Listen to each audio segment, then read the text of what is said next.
experienced myself.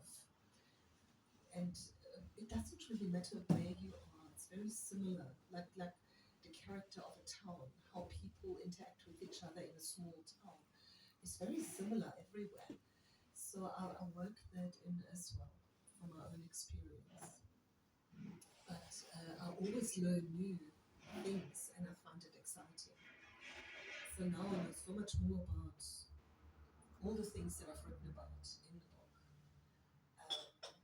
or in any of my books, than I knew before. And it changes me as a person. Then when I write another book that also flows into my writing, that I now know more than I knew before. I'm a different person. It's changed me. So yeah, that I find exciting.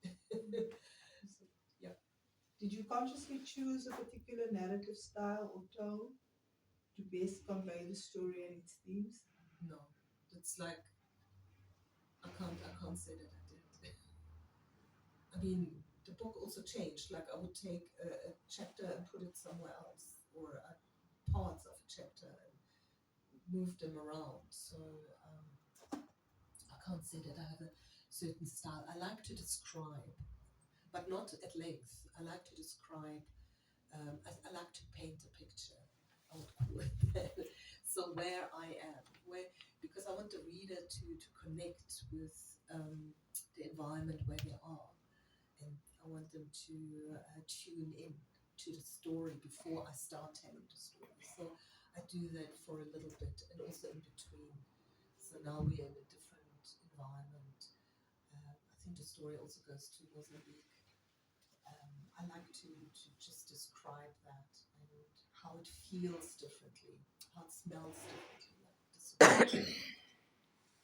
Are there any authors or works that have significantly influenced your writing, particularly in the realm of nature writing or stories centered around animals? Not stories around animals as such, but John Steinbeck wrote a book, um, The Pastures of Heaven, which plays out in California. And I've read that book so many times because I think the characters that he describes and how they all come together and move apart and move together again just fascinated me. But that was when I was a teenager. I started reading this book.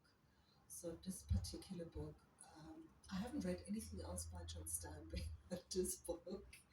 And maybe Pearl's Buck, because she writes about Asia, about China, which is very different. But she lived in China. She grew up in China. So, and I just the feel of it. Of course, my stories are about Africa and South Africa, Southern Africa in general, which is very different to China.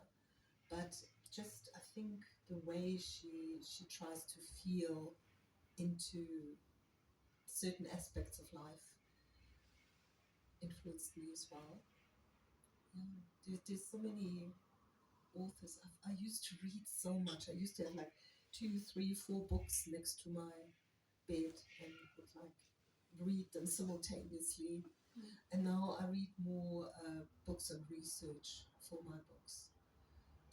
So that's changed a bit, but yeah.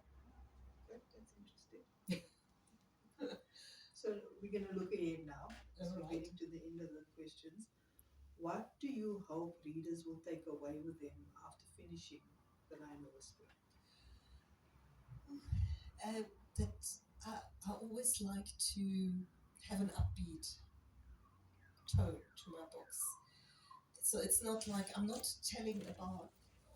writing about crime and issues just for the sake of it, just for the bloodthirsty horror, like thrill of it. But there is hope. There's always hope. There's always a spirit of yes, things can change for the better. That's what I want them to take away from it. Yes. Okay. Are there any future projects or themes that you are currently exploring that build upon or diverge from the topics covered in this book? each of my books is very different.